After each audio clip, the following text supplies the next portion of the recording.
마태복음 2장 9절에서 12절까지 말씀, 제가 하나님 말씀을 봉독하겠습니다. 하나님 말씀에 귀를 기울이십시오.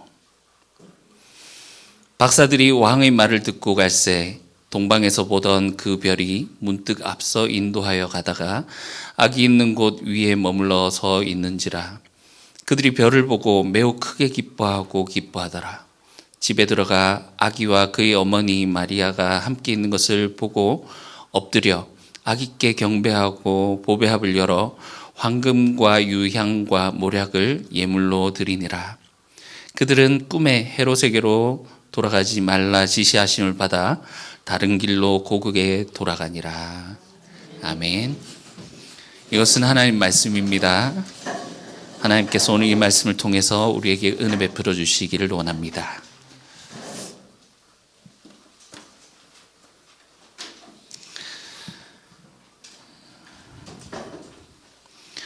오늘 본문은 2장의 중심부라고 할 수 있겠죠. 마침내 동방 박사들이 예수님의 집에 찾아가서 경배를 하는 그런 장면입니다. 이 본문을 읽을 때 가장 먼저 눈에 들어오는 것이 경배라는 이 단어보다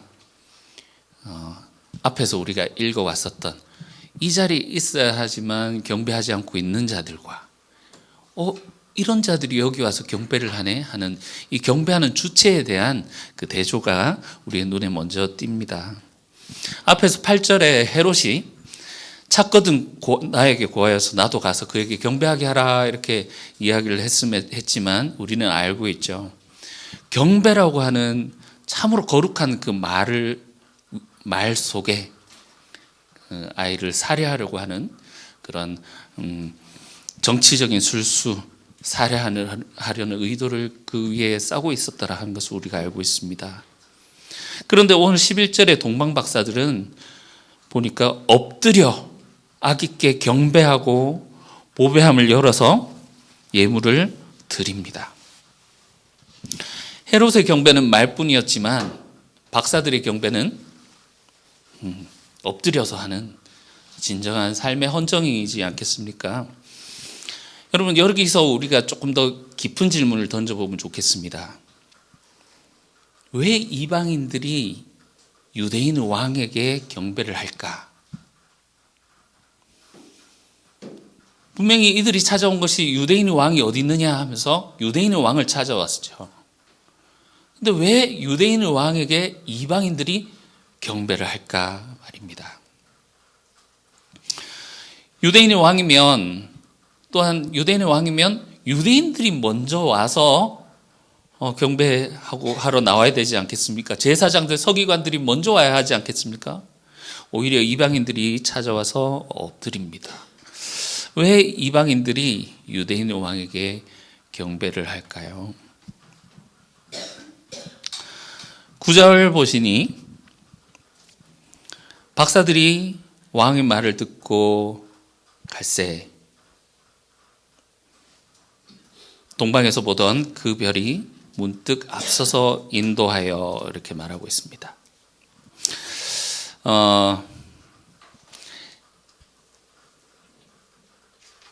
이게 단순히 그 왕의 말을 들었다라는 게 그 왜 앞에 두 개의 장면이 있었지 않습니까? 공개적으로 유대인의 왕이 어디서 납니까 하니까 공개적인 이런 말이 있었고, 비밀스럽게 헤롯이 불러서 얘기를 했던 게 있죠. 그 비밀스러운 그것만을 얘기를 하는 게 아니라 앞에 있었던 전체 다를 얘기하는 것으로서 아마 그때 유대인 왕이 어디서 나느냐 물었을 때 말씀을 통해서 그들이 베들레헴입니다 하는 그 이야기를 들었던 것을 포함하고 있는 것입니다.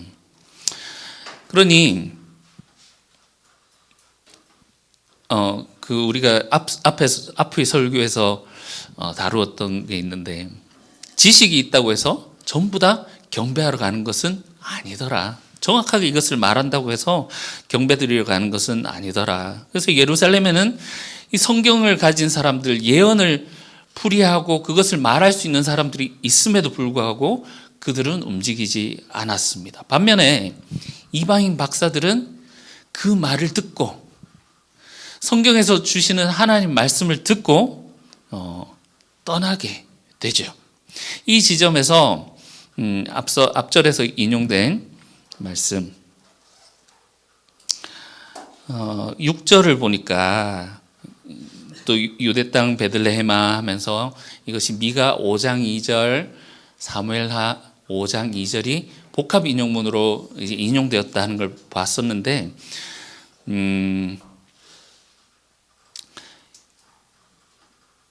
미가서 5장 2절에서 그 4절 그 배경이 중요한 것 같습니다. 메시아가 단순히 베들레헴에서 태어날 그 아기뿐만이 아니라 내 이스라엘 백성의 목자가 되실 분이다 라고 했었죠. 그래서 동방 박사들의 이 여정이 누구를 찾는 과정인지를 여러분 우리가 온전히 알고 봐야 됩니다. 동방 박사들이 찾아온 것이 누구를 찾아가는 과정입니까? 유대인의 왕, 내 백성의 목자, 그죠? 내 백성 이스라엘은 목자가 될 분을 찾아갑니다. 그래서 이 동방 박사의 여정은 실상은 이 목자 왕이 어디 계신가를 찾아가는 그 과정이다라는 것을 볼 수 있겠습니다. 놀랍게도 그 목자 왕에 대한 탄생의 정보지는 유대에서 가지고 있는 성경이 제공을 하고 그 길을 실제로 걷는 것은 그리고 순종하는 것은 이방인이 지금 하고 있는 것을 보여주고 있죠. 굉장히 아이러니지 않습니까? 자, 우리 한번 봅시다. 처음에 박사들이 이 과정을 쫓아서 찾아온 것이 무엇을 보고 찾아왔습니까? 자, 처음에 박사들이 어떻게 찾아왔습니까? 별을 보고 찾아왔다고 합니다. 2장 2절에 나오죠? 우리가 동방에서 그의 별을 보고 찾아왔다 이렇게 이야기를 하죠. 이 별은 자연 속의 표지입니다. 그래서 고대 사람들은 이 별을 보고 위대한 사람 또는 왕의 탄생과 죽음을 그 별을 통해서 보곤 했습니다. 여러분 삼국지 혹시 보셨습니까? 삼국지 보면 그 제갈공명이 누구죠? 누가 죽을 때 이렇게 보면서 큰 별이 지는구나 하면서 하는 그런 장면이 나오거든요. 그러니까 이것은 자연 계시라고 할 수 있겠습니다. 고대 사람들이 별을 보면서 사람들로 하여금 어떤 큰 사건, 왕의 도래를 감지하게 하는데 하나님이 새겨두신 어떤 그 법칙 같은 게 있겠죠. 그거를 읽을 수 있는 사람들에서 읽혔던 그런 자연 계시, 일반 계시라고 볼 수 있겠습니다. 그런데 이 별에는 한계가 있어요. 왕이 났구나, 유대인을 왕이 났구나 하는 것은 알아봤지만 장소는 알 수가 없었던 거죠. 그러니까 유대인의 수도 예루살렘으로 와서 물어보았죠.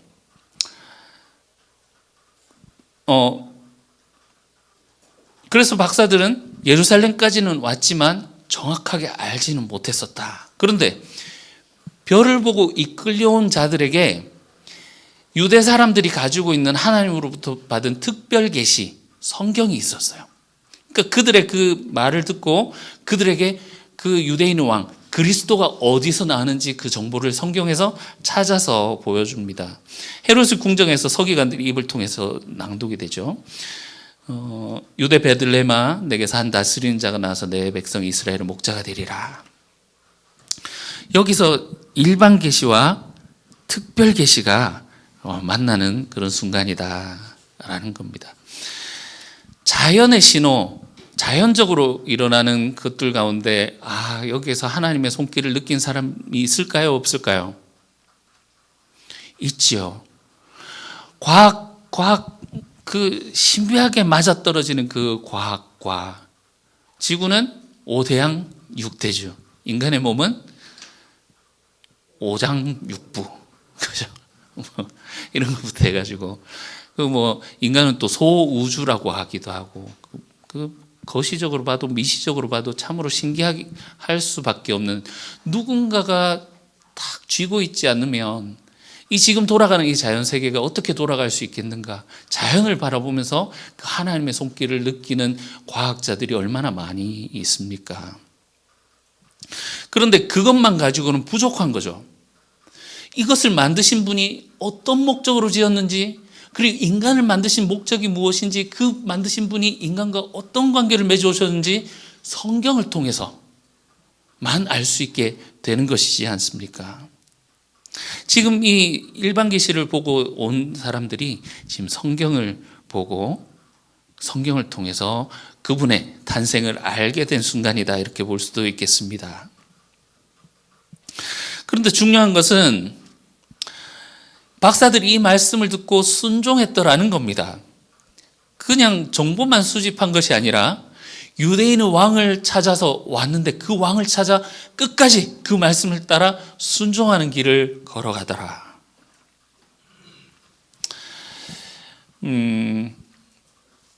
여러분, 오늘 나오는 오늘 본문의 별이 앞의 별, 그들이 보고 왔던 그 별, 첫 번째 별이라고 합시다. 첫 번째 별과 같은 별인가 생각해 보십시오. 9절에 보니까 박사들이 왕의 말을 듣고 갈새 동방에서 보던 그 별이 문득 앞서 인도하여 가다가 아기가 있는 곳에 머물러 서는지라.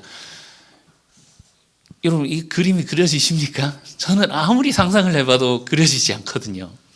어렸을 때 막 뛰어가면서 엄마 달이 나 따라와 했던 기억은 있습니다만, 여러분, 첫 번째 별은 그 별을 보면서 읽을 수 있다라고 쳐요. 그런데 여기 별이 움직여서 이 사람들을 예수님이 계신 그 집 있는 곳까지 인도해주고 그 앞에서 딱 멈춰 섰더라. 여러분, 상상이 되어지지 않는 부분이기도 합니다. 그러니까 이 별은 첫 번째 별과는 다른, 우리가 천사라고 번역할 수 있다라고 하는, 그래서 하나님의 특별한 인도로 그 집까지 인도를 해준 또 다른 별이지 않은가 생각이 듭니다. 이 별은 일반 계시의 범주를 넘어서는 것이죠.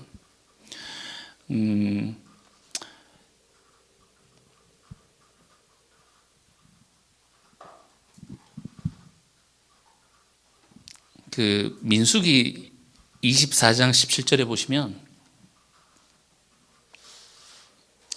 안 적어왔구나.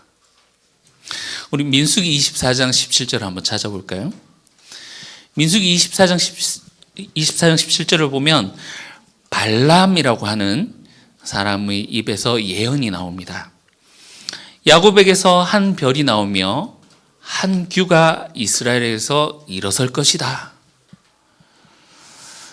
여러분, 재밌게도 이 예언을 한 발람이란 사람은 이스라엘 내부에 있는 사람이 아니라 이방인이에요. 이방인의 입에서 야곱에게서 한 별이 나오고 그에게서 한 규가, 홀이 이스라엘에게서 나오리라, 통치자가 나올 것이라는 그 예언을 이방에 있는 선지자인지 제사자인지 알 수는 없습니다만 그의 입을 통해서 하나님의 말씀이 선포가 되고, 여러분, 이게 성경에 담겼어요. 이방인의 입으로 나온 말씀이 성경에 담겨 있습니다.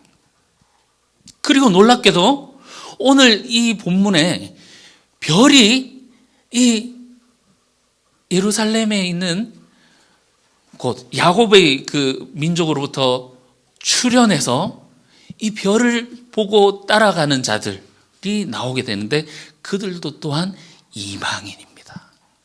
그렇죠. 별을 읽고 움직이는 이 이방인들이 별을 보고 예수님 계신, 유대인의 왕이 계신 그 집에 들어가게 되었다. 막상 하나님의 백성은 어떻습니까? 말씀이 있어도 그 말씀을 알아도 움직이지 않고 경배하러 가지 않았는데, 그러나 하나님은 그 자연 계시, 별과 말씀을 결합한 그곳에서 이 이방인들을 특별히 또 다른 별로 하나님의 그 아들이 계신 그곳으로 인도를 합니다.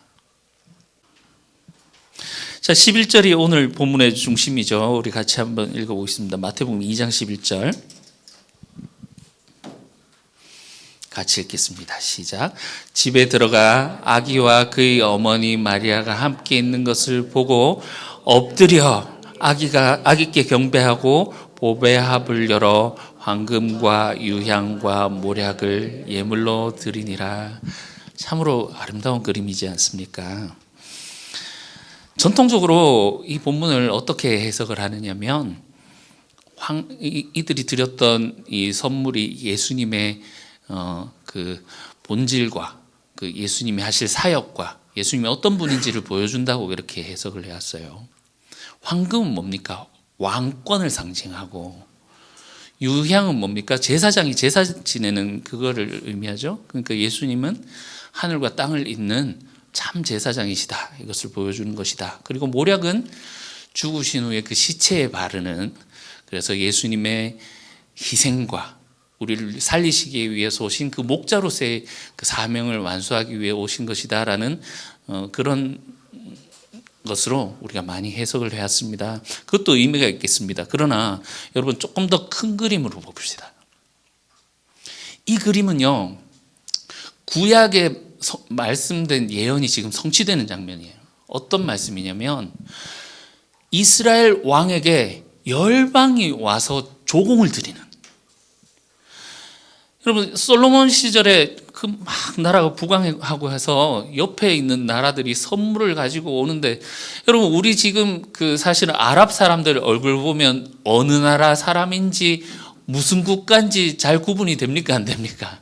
이번에 그 전쟁이 있어가지고 조금 쉽게 그나마 이제 공부를 하고 조금 알아보게 되었습니다만, 각 국마다 그 다른 자기 나라의 옷을 입고 각기각색의 선물을 들고 왕에게 찾아오는 그 모습 있지 않습니까?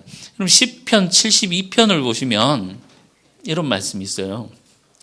다시스의 섬과 왕들이 조공을 바치며 스바와 시바 왕들이 예물을 드리리로다. 모든 왕들이 그의 앞에, 그가 누구냐면 이스라엘의 왕이에요.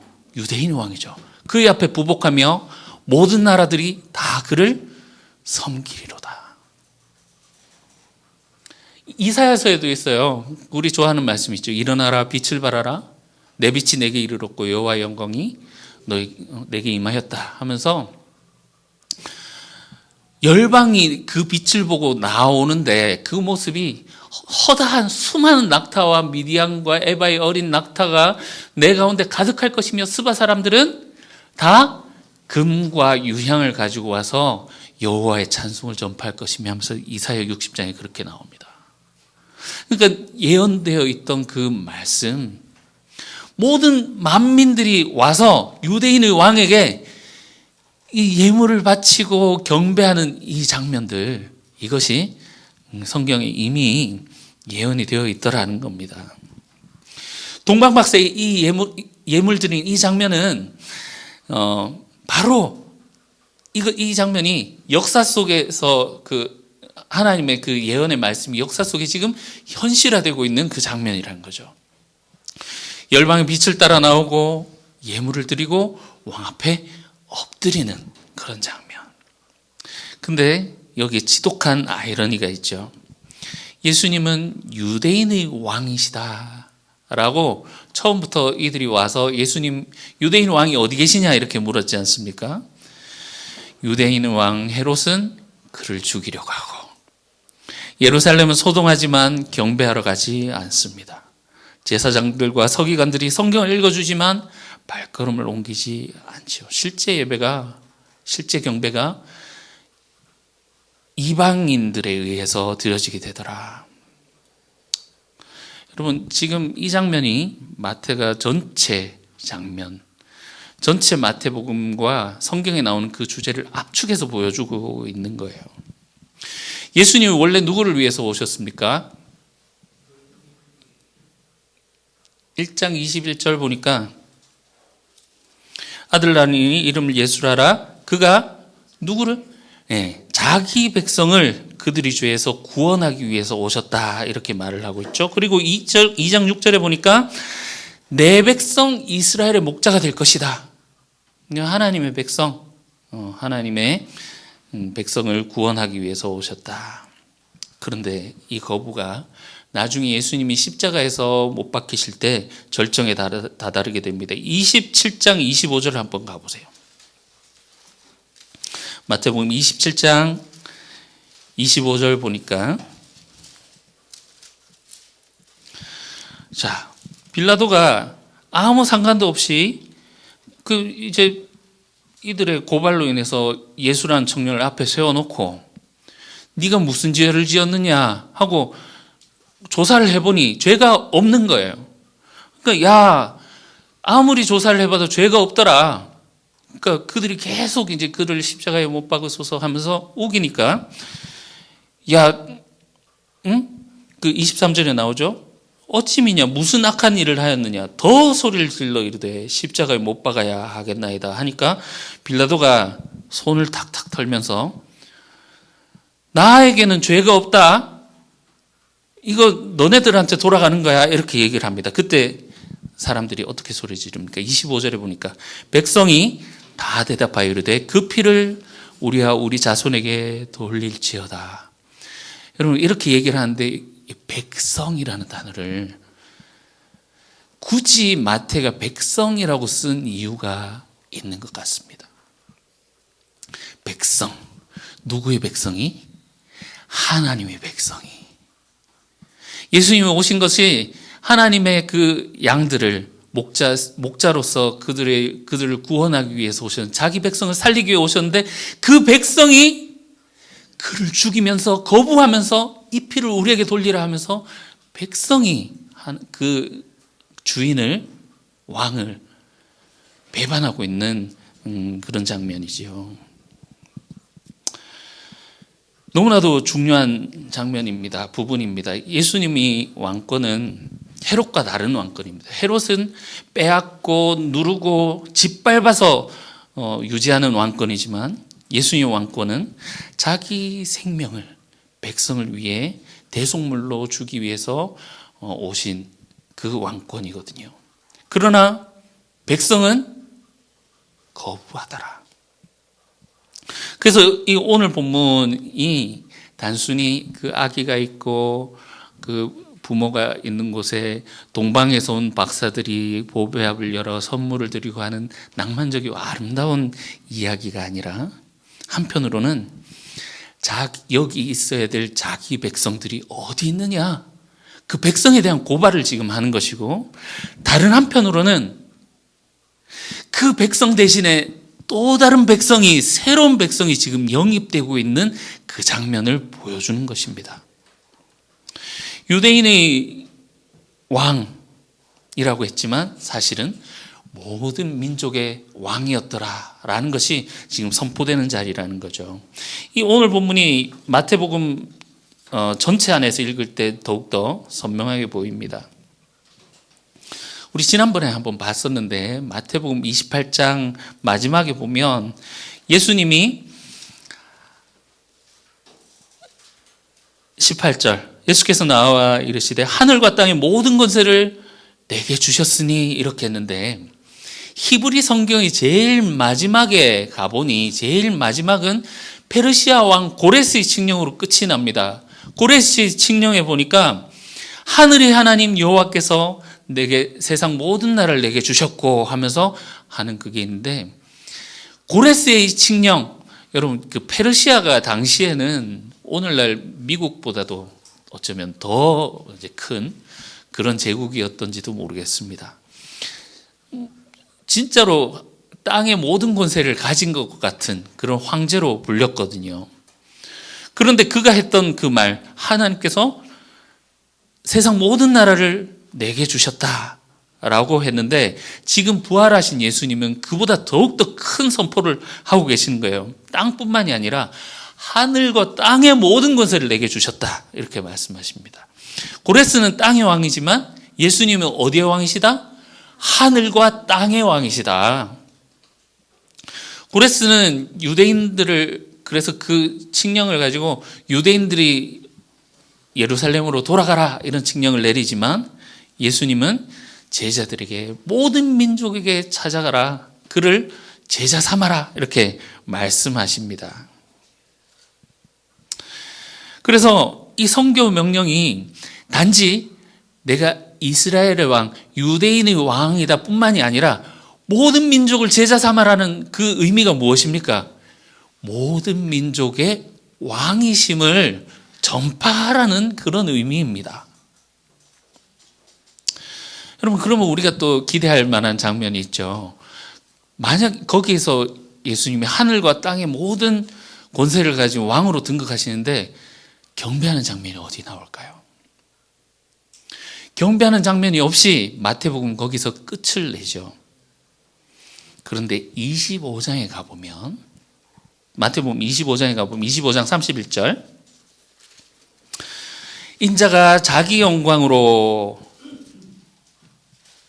모든 천사와 함께 올 때에 자기 영광의 보좌를 앉으리니.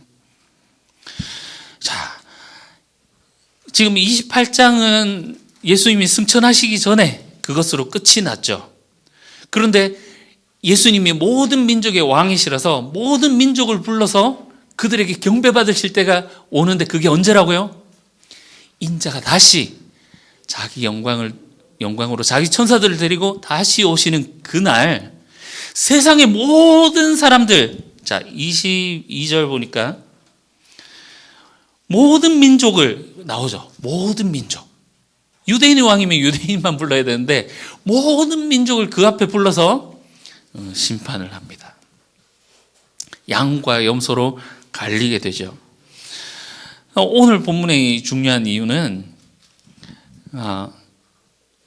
이방인들 동방박사도 하나님의 백성이 될 수 있네 뿐만이 아니라 유대인의 왕이지만 모든 민족의 왕께 엎드리는, 지금 그들이 모든 민족의 왕께 지금 엎드려 경배하는구나 하는 그 장면이라는 거예요.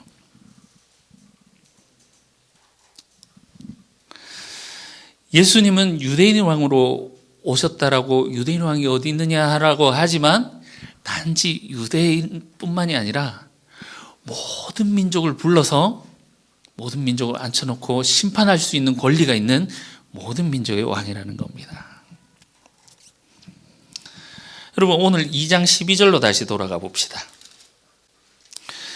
굉장히 짧게 나오죠. 그들은 꿈에 헤롯에게 돌아가지 말라 지시하심을 받아 다른 길로 고국에 돌아가니라, 이렇게 짧게 나오는데 사실 이것도 굉장히 깊은 신학적인 내용이 담겨 있습니다.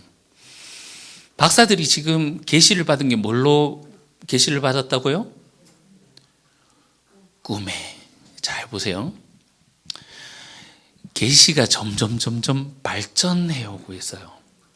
처음에 봤던 게 뭡니까? 첫 번째 별, 일반 계시인 그냥 하늘의 전체를 보고 왕이 났구나 알아차렸는데, 두 번째 계시, 성경으로 인해서 하나님의 말씀을 보고 더욱더 차원 높은 계시를 보고 하나님을 알아봤어요. 세 번째 계시는 뭡니까?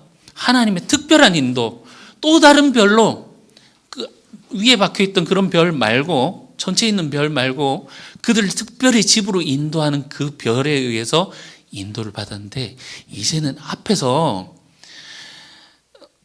요셉이 계시를 받을 때 꿈으로 계시를 받았던 것처럼, 의로운 사람이라 그래서 하나님께서 꿈으로 그에게 계시를 주셨던 것처럼 이 동방 박사들도 꿈으로 계시를 받게 됩니다. 그 이유가 무엇입니까?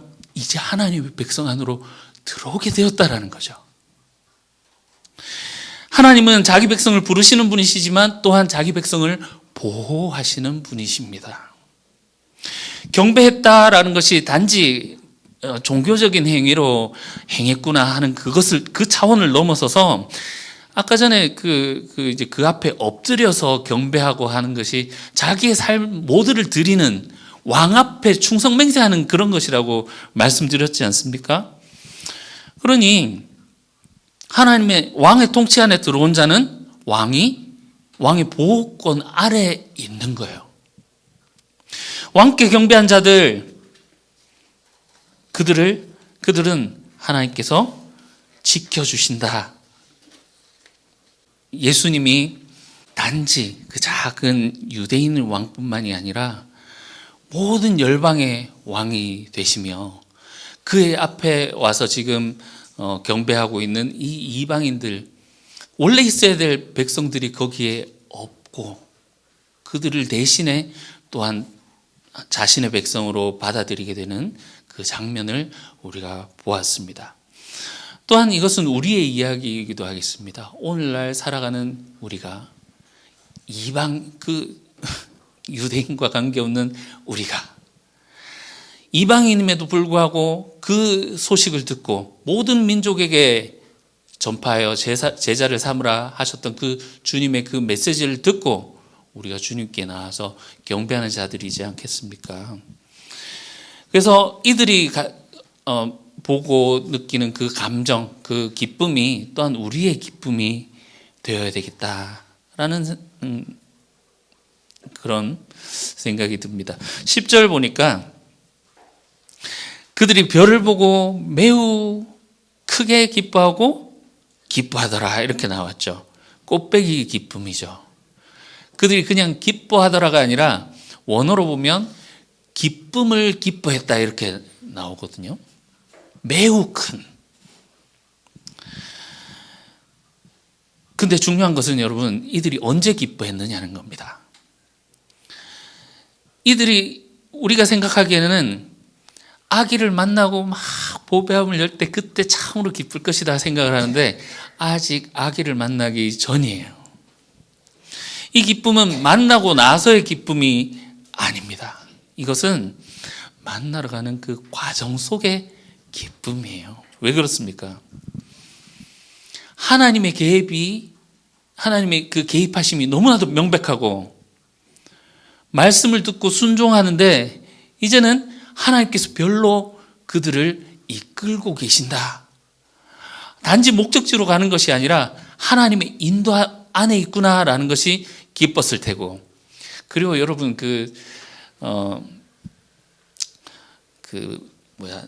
딱 사랑한 사람을 만나러 갈 때 만나서도 물론 기쁘지만 그 만나기 전에 막 꾸미고 옷 뭐 입을지 막 고민하고 찾아가고 기다리는 그 시간이 설레고 기쁜 거지 않습니까? 여러분, 이 기쁨은 오늘 현대를 살아가는 우리 신자들, 이 말씀을 통해 이 이야기를 접하는 우리들에게 너무나도 큰 의미가 있습니다. 우리는 아직 완성에 도달하지 못했죠. 아직 우리는 하나님의 얼굴을 얼굴 대 얼굴을 두고 볼 수 있는 때가 아닙니다.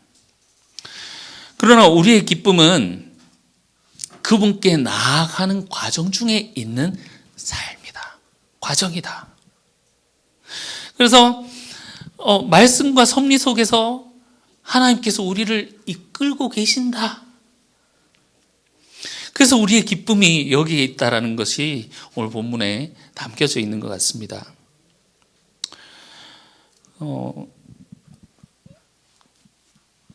잔치를 앞두고 음식을 준비하는 그 시간이 잔치의 기쁨을 미리 당겨서 맛보게 하는 시간이기도 하듯이 아직 우리가 완전히 소유하지는 않았습니다. 하나님을 아직 완전히 뵙지 못했고 아직 우리의 구원이 완전히 성취된 것은 아닙니다. 그러나 그것이 오고 있다는 확신과 그 과정 속에 우리가 들어있다는 것과 하나님의 별이 우리를 인도하셔서 그 길로 인도하고 계시다는 그 사실 자체가 기쁘고 기쁘도다 하는 이 곱배기 기쁨을 고백할 수 있는 우리의 자리가 되지 않겠느냐는 겁니다. 동방박사의 기쁨이 바로 그 기쁨입니다. 원래는 유대인의 왕, 그들과 상관없는 나라의 예언의 말씀이었어요. 그러나 하나님이 그들을 일반 계시와 특별 계시로 인도하셔서 그들의 눈을 열게 하시고 그들이 진정으로 그 하나님의 아들을 만나게 하시잖아요. 만나게 하시러 가는 그 길, 그 인도하러 가는 그 길에 그들이 느꼈던 그 기쁨. 그래서 마태복음은 꼭 도착하는 것만이 기쁨이 아니라 그분께로 나아가는 이 삶 자체가 우리의 기쁨과 기쁨이다 라고 말하고 있는 것 같습니다. 유대인의 왕으로 오신 그리스도, 하늘과 땅의 모든 권세를 가진 열방의 왕이십니다. 그분은 혈통이 아닌 하나님의 말씀으로 인해 열매를 맺는 자들을 자신의 백성으로 삼으시고 또한 그들을 부르십니다. 일반 계시와 특별 계시를 통합하시면서 이방인이었던 우리에게 이 경배의 문을 여셨습니다. 자기 백성은 거부했지만 새로운 백성을 부르셨는데 여러분 그것이 우리지 않습니까? 우리는 아직 완성을 보지 못했지만 과정 속에서 하나님의 그 인도하심을 경험하기에 우리는 기뻐하고 기뻐합니다.